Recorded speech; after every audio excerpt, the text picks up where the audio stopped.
¿Alguna vez algún amigo o alguna amiga te ha propuesto un plan que no te apetece nada, pero aún así le dices que sí porque no quieres que se enfade? Desde el área de prevención de Proyecto Hombre queremos compartir con todos vosotros y con todas vosotras cómo podemos mejorar nuestra asertividad. La asertividad es una forma de comunicación que consiste en defender tus derechos, expresar tus opiniones y realizar sugerencias de forma honesta sin caer en la agresividad o la pasividad.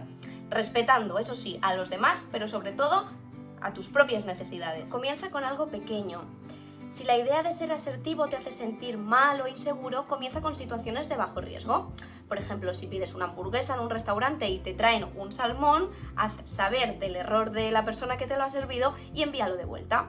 O si estás con tu pareja decidiendo a algún sitio donde ir a comer, manifiesta tu opinión a la hora de escoger el sitio. Una vez que te sientas cómodo en estas situaciones de bajo riesgo, comienza subiendo la dificultad poco a poco. Empieza a decir que no. En el camino para ser más asertivo, más asertiva, el no es tu mejor compañero. Al principio, decir que no puede hacer que te sientas ansioso, pero con el tiempo llegarás a sentirte bien y liberado. Es probable que algunas personas se sientan decepcionadas ante esta nueva situación, pero recuerda que mientras expreses tus necesidades de una manera considerada, no eres en absoluto responsable de su reacción. Sé simple y directa. Cuando te estés afirmando a ti mismo o a ti misma, menos es más. No hay necesidad de dar explicaciones elaboradas. Es suficiente con decir cortésmente lo que piensas, sientes o deseas. Al hacer una petición o expresar desaprobación, utiliza el yo.